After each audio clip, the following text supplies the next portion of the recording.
We are live, Chris. I don't know what just happened there for a second, but here we are. Welcome to the podcast, bro. This has been a long time coming. Yeah, man. Thanks for having me on. I'm super excited to be here. Oh man, listen, the honor is absolutely all mine. I hope your 4th of July was proper mega. Yeah, we do this event every year with the Sovereign races at Pacific Raceways up here in Seattle, which is the historic car races, and it's always a good time.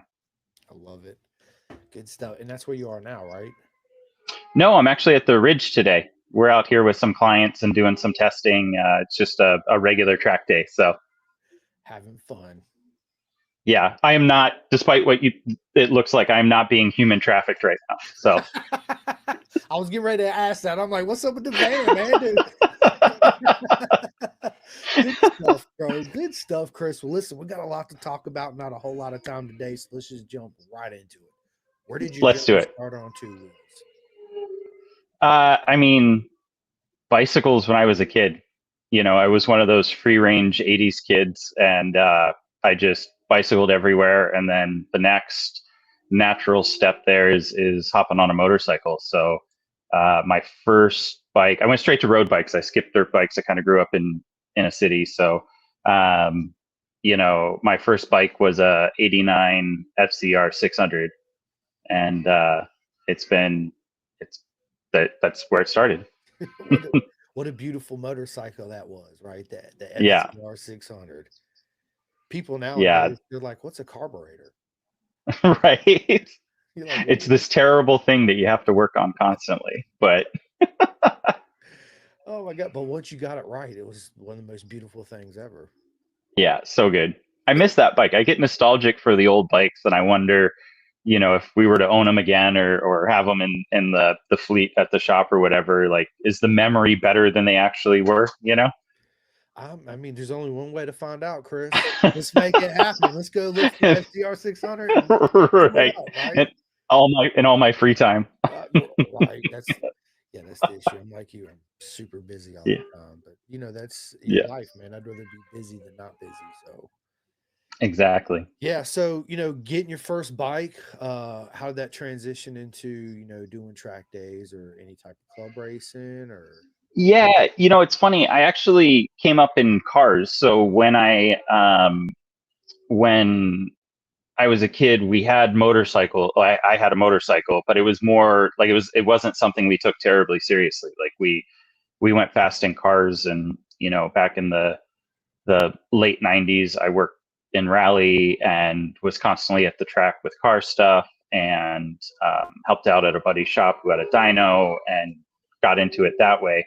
Um, and then honestly, it wasn't until I met Sarah, my wife and the co-owner of the team, that she was really serious about bikes and was instructing with the track day org at the time. And so she kind of like took my passion for motorsports and like honed it in on the motorcycle side of things. So and then yeah, on staff with track days, some club racing, and then I was at a point in my life where I realized that I was a little too old to be a competitive rider. So uh, I'm a super competitive person. So then you start looking around and you're like, well, how do we go fast? And it's like, well, we got to start putting fast people on the bikes. So um, that's kind of where it started. I love it. And then going from club racing to racer to hey, let's just start a team and get riders on it. Tell me the process of your first adventure as a team owner, and how did you select the rider at the time, and has that changed at all? Yeah, man, that's a great question. Rider selection is something that we spend a lot of time thinking about and talking about, and we have some criteria that we look for. But initially, we just looked around at who we knew and who didn't have a ride. So at the time, we were doing a lot of stuff with YCRS, the Champ School guys, um, and we had decided we were going to build a Twins Cup bike, um, and we just kind of like went through the fast guys that we knew, and we knew that Michael Haynow didn't have a ride, and um, it was fast enough to be in the AMA paddock, so in the MotoAmerica paddock. So we reached out to them, and it kind of started with just, hey, let's just do a couple of rounds. We'll do the West Coast rounds. And then you're like, oh, well, we built the bike and we got the shirts. We might as well do a whole season, because that's just makes sense, right? Facts. So that was really where it started. And now when we look for riders, we look for specific riding experience and riders that have worked with teams before, and really riders who probably wouldn't be in our paddock otherwise. Like we do a lot of sponsorship of riders. Riders bring some money to the table, but we're not selling seats. Like, the team works really hard on the sponsorship side of things, and the race shop, we work really hard at the shop to generate the money to go and do this. Um, so yeah, we look for kind of underrepresented talent and people who should be here who may not be otherwise. Yeah, I do. Yeah, very much so. Um, and based on the criteria when you first started out, did you kind of like reach out in the industry and get kind of feel of how others did it, or was it something you guys just kind of based off maybe off the call world, maybe, or Yeah, it's kind of interesting. So when before I started doing motorcycles full time, I'd gone from a full time automotive mechanic and race mechanic to I took like a 15-year detour and was a chef. And so I had a lot of uh, kind of human management experience, and a lot of the criteria that I look for in employees in kitchens and in restaurants carries over to what we look for in riders. Obviously we look for pedigree, and where they've raced and what they've raced, but then we also just look for work ethic and their qualities off the bike. Are they somebody that we can work with versus working for? Is really to us. We have a very collaborative environment on our team, and the rider is obviously a huge collaboration. So I love it. I love it. And obviously, we're sitting here in CW. Real quick, how did you come up with the name CW Moto? so CW is actually counterweight. The name of our shop is Counterweight Motorsport. And before I opened my shop, I went and worked. So when I left restaurants, I got a job at a local dealership, and I worked in a couple of shops here in town. And I kind of was really looking around at the environment and the community, and realizing that um, customers and riders weren't really being that well taken care of, if I'm just being candid. So, you know, I started thinking about like how to represent like our primary focus with our business, with the race team, is that everybody on the team and all of my clients get what they need. They need, it's kind of the most important part of the equation when we ride the motorcycle. And when a human rides a motor, they're actually the counterweight to the gyroscopic forces of the bike. So that's where counterweight came from. It's the human centric approach. I love it. Great story, man. That's awesome. Everybody's got a little background on how they come up with their stuff. That's cool, man. I like it. It's original Yeah, too.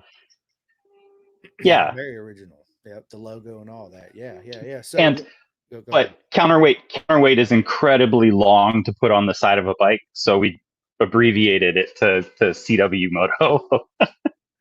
Yeah, that's true. Yeah, what the counterweights spelt on the older bikes?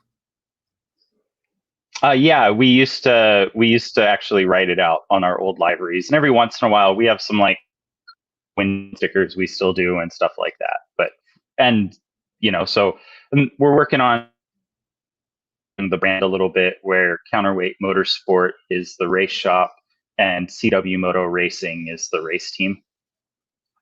I love it. I So love it. yeah, So this is your second, third, first year in Moto America, if I this is actually our fourth season in MotoAmerica. Our first season was in 2021. So Okay. Your first season in Moto America, was it a shock coming into Moto America with the scheduling and all that stuff, or were you guys pretty much prepared from the call work? uh, I mean, yes and no. Like you're never prepared. I had a chef tell me once when he offered me my first sous chef position, and he was like, "Hey, I was the next guy in line, and the sous chef flamed out, and he goes, "All right, kid, you're up."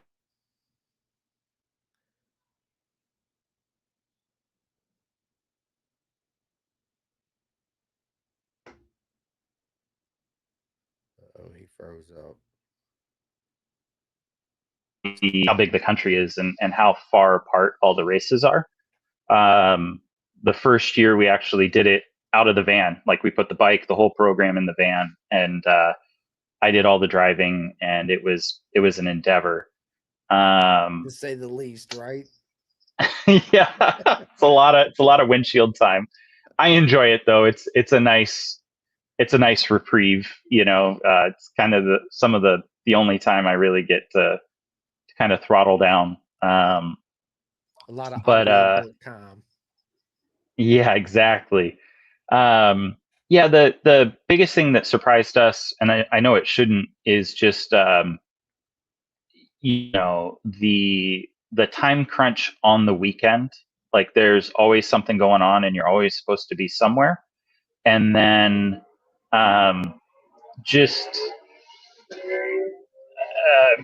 I wasn't naive to how competitive and fast everybody is, but it's very different when you grit up and you see it for the first time, you know Yeah. and that's one thing I love about this sport is it's 100% objective. So we measure and quantify everything, so we can say like, are, are we getting better? Well, let's look at the facts. Like, is the bike going faster around the track? Are we doing wheel changes faster? Is it easier to load and unload the truck? Like, all of that stuff is quantifiable and objective, and I love that, and it's a really happy place for me. And but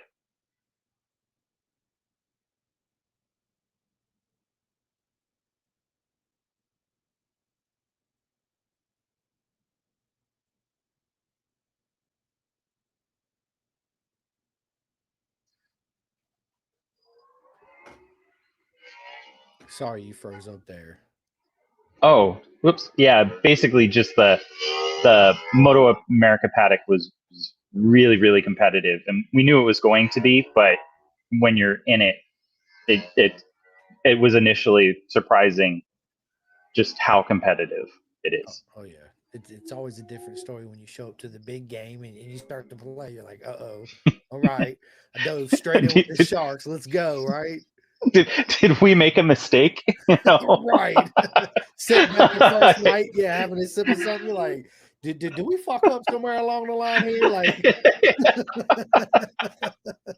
oh man, I love it. I love it. And then, fast forward to 2025 and you got the young, talented, absolute legend, Luca Allen, all the way from BSB, had several years on the GP2 machine, which those that don't know, Yeah, GP2 machine is basically a Moto 2 motorcycle with the super stiff chassis, custom, and all that good stuff. Um, yeah, now he's over here with CW Moto and Chris at Moto America, which is a lot of Europeans' dreams to come over here and race in Moto America. So, how did the whole Luca Allen thing come together, and how did you guys come to choose him? yeah. It was actually uh, so we took 2024 off, and I worked with the Build Train Race program, which was awesome. It's such an amazing program, and it was so great to work with those guys. But I knew that we wanted to get back out here under our own banner and kind of run our own program again. And so about the middle of last season, we started talking to some riders, talking to some managers, and we actually I was talking to Michael Hill at the end of the day at one of the race rounds, and he was like, I got this kid I think you should meet. Like, and he's like, I'm going to be perfectly honest. We're bringing him to Mid Ohio. He's going to meet with a bunch of teams, but let's go grab dinner and just chat. So he sent me his press packet, so like we knew who he was. I did some research on his results and how competitive he was in BSB, and then we met the kid. We went and had dinner, um, and he's a good dude. I mean, like like regardless of whether he was riding for us or not, like I'd be happy to have him on the team. Yeah. He's a genuinely a good person, and he's working really hard, and we're stoked to have him on the team. Oh, 100%. I met Luca Allen when I went to Cadwell Park in BSB. I didn't physically meet him there. I was looking for him, Hmm. but never had an opportunity. Obviously, reached out to him, was like, "Hey, I want to get you on my podcast. Let's go." And then ever since then, it's like we stayed in touch on WhatsApp all the time. We're messing each other, and he's like, "Hey, I'm coming to Mid Ohio." I was like, "Shut up, I'll be there, bro. This is gonna be awesome, right?" So I finally got to meet him there at Mid Ohio, and yeah, took him Think around, he tr- introduced him to some yeah, people, and yeah, Luca's absolutely amazing for sure. So yeah, super fast, super talented. and he's fast, right? Like he was competing in the GP2 class, which is no longer there, and that just was a super competitive class. And he was out there putting it on the box regularly on a Calex with the old Honda power plant. So he was down 20 horsepower to the other bikes and still podiuming regularly, which just really speaks to the quality of his riding. 100%, and then yeah, coming over here to America and first time here, sitting all tracks are new, teams new, bikes new, all that, and Tires, yeah, the whole Pirelli to nine, Dunlop, right? The everything. suspension, everything, the whole nine, right? And Yep. in my personal opinion, I'm not saying this because I love Luca to death and he's a good mate of mine, but he's done, in my opinion, a phenomenal job coming here, wrapping his mind around everything because that's a lot to take in, especially when you're across the pond, away from your Hmm. family and your friends, and you're here in your new home, right, with new family and friends that you got to get acquainted with, and taking all that into consideration, man, he's been absolute. And his writing style is just phenomenal. Yeah, we're yeah. I mean, you hit the nail on the head. Like he's really taking it all in stride. He's having some health issues this season that we're getting taken care of. He's actually going in for arm pump surgery on Monday, and like I can't wait for that to be resolved and for us to get him on the bike in Virginia and just have him rip. Like I'm really excited about it. Oh, me too, man. Me too. And then your little stint at BTR. Everybody knows I'm a huge fan of the Build Train Race program, or Royal Enfield, and all the Yeah. ladies they have on there. It's absolutely phenomenal. How did that little venture? How did you get into the BTR program? How'd that happen? Oop, you cut out there right at the Oh, end with the how, the question part of it. oh, I caught the first part. how did you end up at working at BTR for a year? So Scott Ryberick, who kind of runs the day in and day out of the program, is a great friend of ours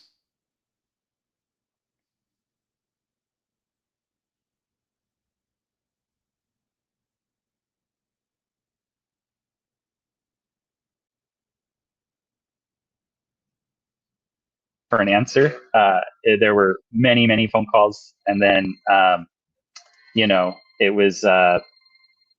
was great. I mean, honestly, it was one of the best experiences I've ever had in the paddock. It's such a good program. The riders are amazing. The crew is amazing. I mean, Freddie Spencer, come on, you know, Right, right. like The legend. You um, kidding me? you know, Butch Bolin, who's Freddie's childhood friend who used to drive the RV when he was racing in MotoGP in Europe is a part of the program. Freddie's wife Alex is amazing. The team from Royal Enfield's awesome. I mean, it's just an amazing program. And what what that team gets to do and what those riders get to do is just incredible. The racecraft and the discipline, and I don't think I wish that this existed for all young racers who wanted to come and race professionally. And a lot of the riders in the BTR, are phenomenal riders, but it's also a gateway into professional motorsports. So, you look at all of the riders that have graduated from that program and now have jobs in the paddock, and from the alum, like Chloe Madrill's doing PR and media for Orange Cat, and Crystal Martinez is working in the medical facilities at MotoAmerica, and that's great to the fast riders who are still riding. Michaela is still out there racing. To Miranda Kane actually came on board and is our director of racing operations for our team. She keeps this all from spinning off the planet. Like, we couldn't do it without her. So she's double duty, BTR and working with you guys.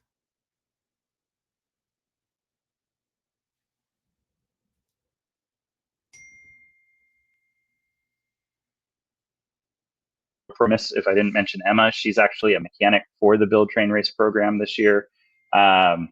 It's so awesome. Like, I love that program so much, and the racing's great. Everybody's riding out of their minds. It's been some of the most exciting bike to bike racing there's been this season has happened during the BTR races. 110%. I didn't mean to interrupt you. If I did, you actually froze up there for a second, so I couldn't Oh, hear it's what okay. you were saying. Yeah, it is. It's absolutely amazing, and I'm sure you learned a lot during that year too. Yeah, working with a team like that, it was a good experience for me, and a learning experience, to go from dealing with one rider to I was directly responsible for working with four riders. And then, when anything went wrong, we all jumped in and helped. So, it's like having a team with 12 or 13 riders last year was an amazing challenge. And it really helped me kind of learn a lot of discipline, and to just be efficient, and be efficient in communication, and then subsequently efficient in your action. So yeah, it was great. It was great. I wouldn't trade it for anything. I love it, man. I love it. What a journey. Well, what a journey, Chris, you've had so far in life and in this motorsport, and what you're doing for it's absolutely amazing. And I said this before we went live. Your approach, the way you think, your mentality is just it's super unique, and I love it. And we actually need more people like you in the paddock. For sure, Thank we'd you. be a better place, 110%. So, my friend, We you're what the proper you man. guys you guys need more weirdos like what? Hey, we're all weirdos. What are you talking about, man? Look, we're all a little bit something right here is not right, right? Let's just be honest. So, We look uh, at this and go, oh yeah, this seems totally normal. this is awesome. Let's go, right? Like, what are you talking about? Yeah. What's normal not to you people is normal to some other people, right? So Right. love it and embrace it. That's all I can do. Yeah, and then just so for everybody listening that don't know about CW Moto and who's all on the team, tell everybody, who all the team members are and what their roles that they play.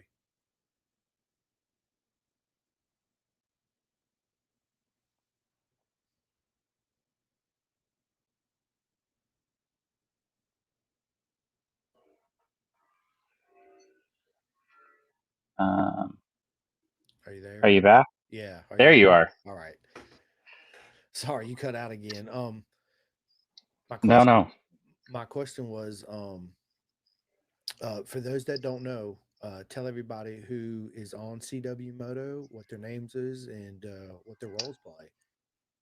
Yeah, it's funny. I think of CW Moto as a collective. Like, we're all uh, we're all carnies and pirates from walks of life. So we have a big, huge, crazy team, and it's awesome. On the immediate road crew, this season we've got Quentin Wilson as our lead chassis mechanic. He's old school. We've known him for years, and I mean, that guy is just a rock. You know, he's been at it, been in the paddock for a long time, and it's great. We've also got Liam McDonald. He's our other chassis mechanic, and he's great.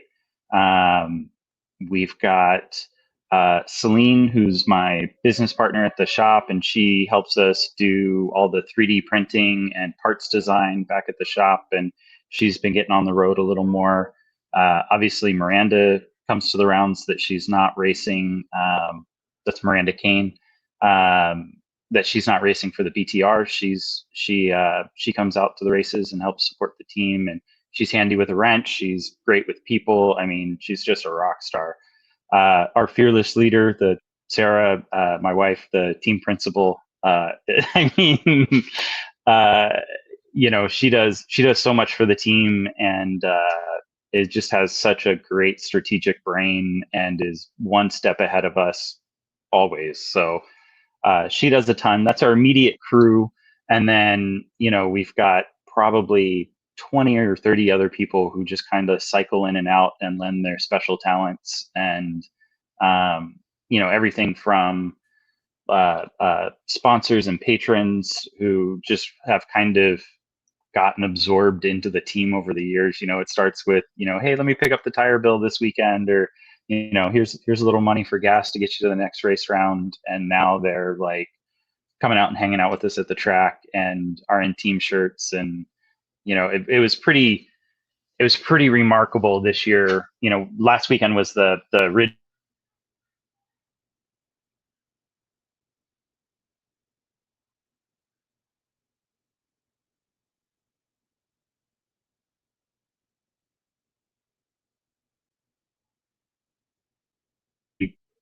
purchasing gave probably 60 passes to the races that weekend.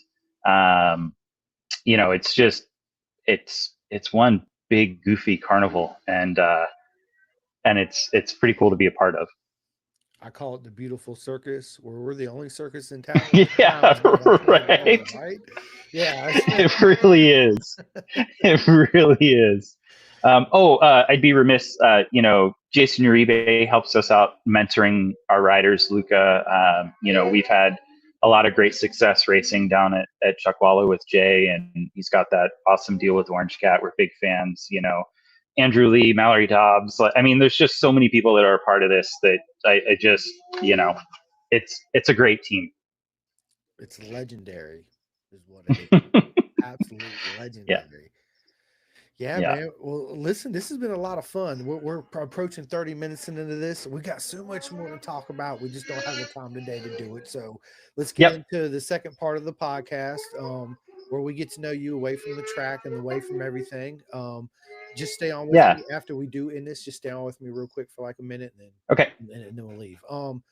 Tell us something we don't know about you at all, Chris. Something you guys don't know about me at all. I'm a pretty good juggler. I can juggle too. I'm with it, dude. I'm with it. I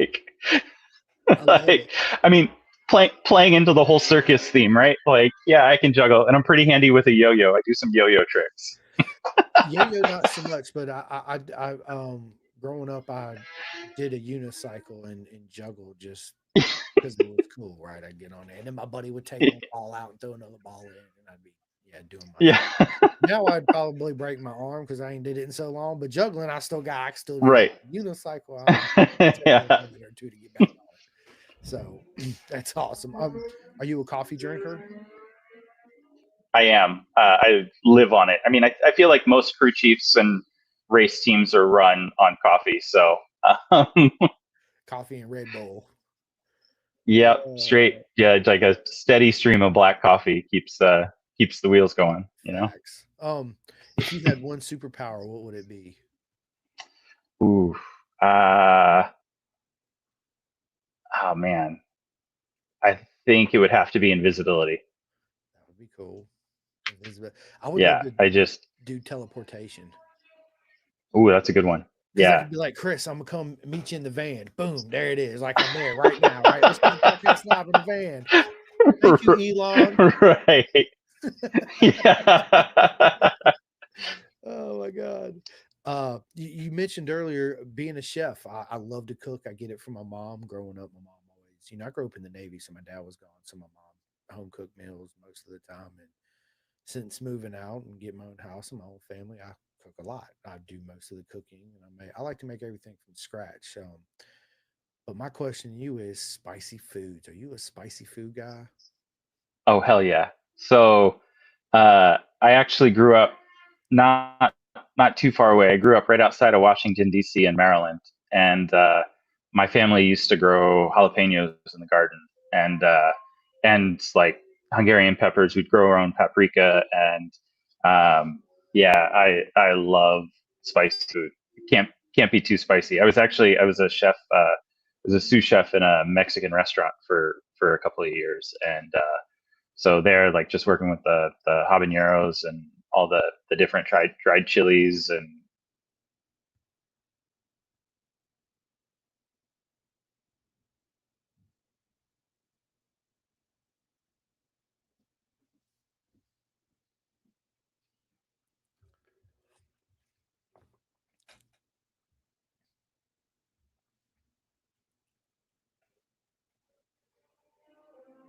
Can you hear me? I can now. All right, Yeah. yeah, you broke up again. Ugh. If you could sit down and have dinner with any historical figure, who would it be? Like any? I mean, that's. I know it's a I broad mean, question. how do you?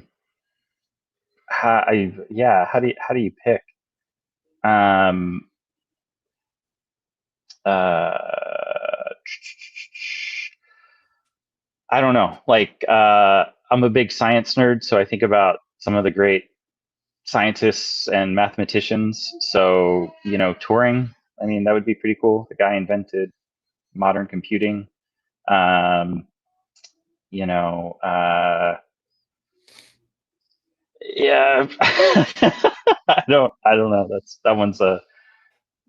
That one's a wild one. There's so many great chefs. Like, like what would it be like to sit down and have a meal with, Paul Bocuse or, um, James Beard or, yeah, Yeah. um, Yes.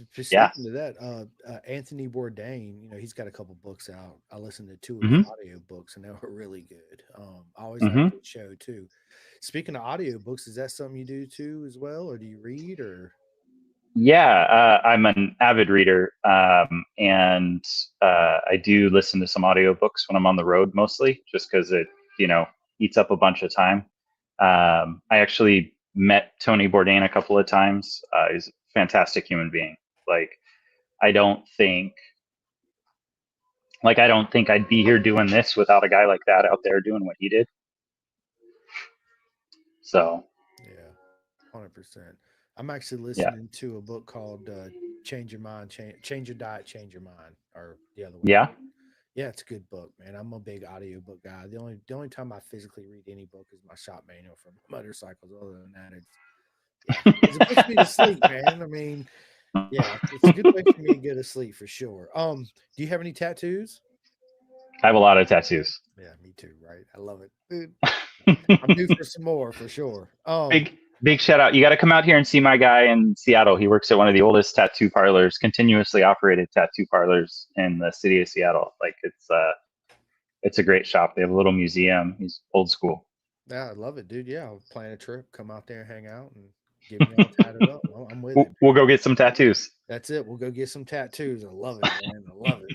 Um, are you guys been watching anything on TV that you can recommend to people? Uh, no, there's not really any time. He's like, like, no, absolutely not. like small business owner. I struggle to keep up with the racing. Even I love all forms of racing, and I'll put it on the weekends when I'm working in the shop. Um, but just trying to keep up with MotoGP, World Superbike, what the other MotoAmerica classes are doing. It's a lot to keep up with. It's 110% it is. If you could travel back to any era of time, what time would you travel back to? Oh man, honestly, for purely selfish reasons, I would love to go back to the late 60s, early 70s, specifically working in motorsports. Like that was such a innovative time, and there were so many people that were just doing like really creative and inventive things. Like, like we're at a stage now technologically where the field is pretty much set and we're just operating within a pretty well defined um, set of parameters. And back in the 60s and 70s, like late 60s, early 70s, especially, like, I mean, you had people like developing aerodynamics, like turbocharging was just kind of starting to take off, like suspension. I mean, and there was just so much innovation happening, and it was happening so fast that, yeah, just I love it. You know, all those guys, so many, Colin Chapman, Bruce McLaren, Carroll Shelby, specifically on the car side, and even on the bike side. Like the GP bikes that were coming out back then, the Hondas, the Ducatis, the MV Agustas. I mean, it was wild times. It was a great era of time for sure. Would you ever consider going out there and doing the Isle of Man TT with the team, taking your team over there and doing something like that? Yeah. So I actually went to the TT in 2018 with Sarah for my honeymoon, Jealous. for our honeymoon. All right, I gotta end this now. I'm And so jealous. Bye, people. No, I'm just joking. Yeah, and honeymoon. yeah, it was great. It was great. And I love it. It's so different from circuit racing, and even the design spec and the build spec of the bikes, and the riding's totally different. It's a different sport, and I love challenges. And there's so much luck.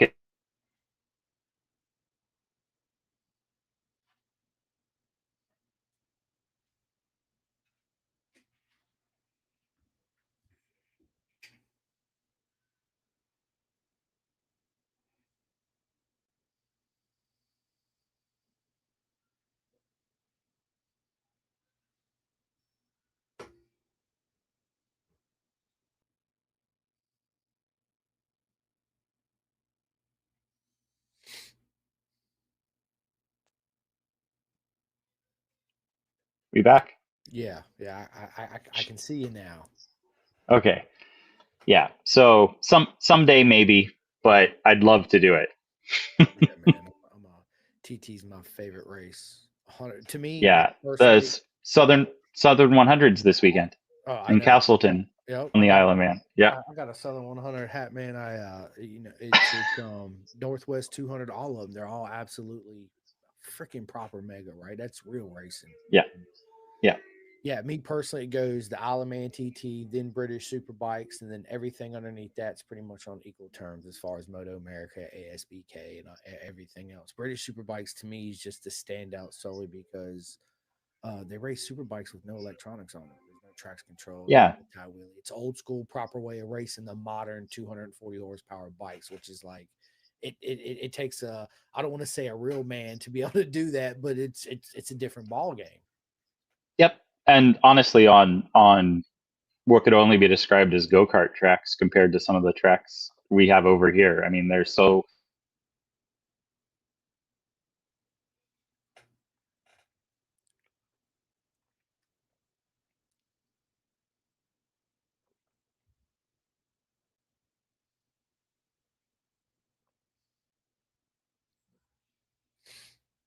and just how different they are. It's almost hard to compare. Like now that Moto America's rules are more in line with the FIM's, like there's a little more apples to apples. But when you look at the rule set for, BSB, Moto America, what they can do when they race on the roads, it's so hard to compare.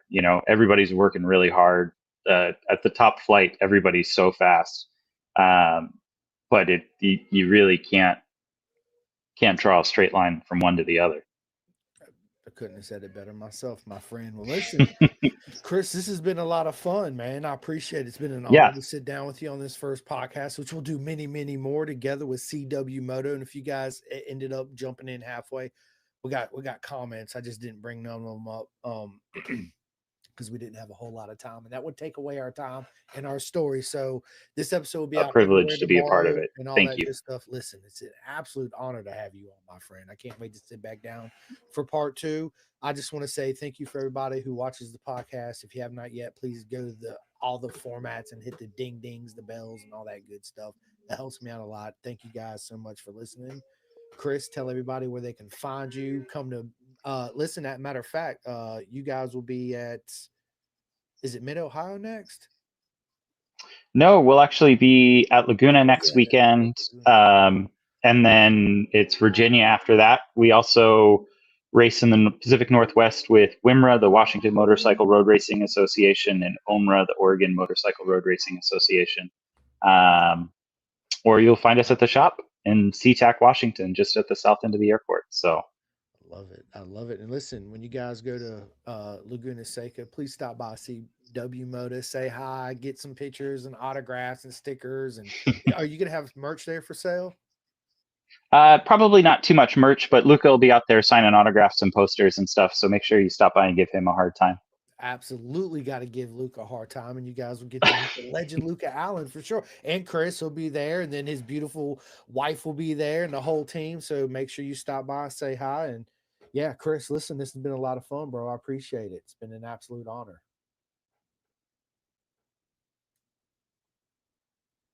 I think I lost him again.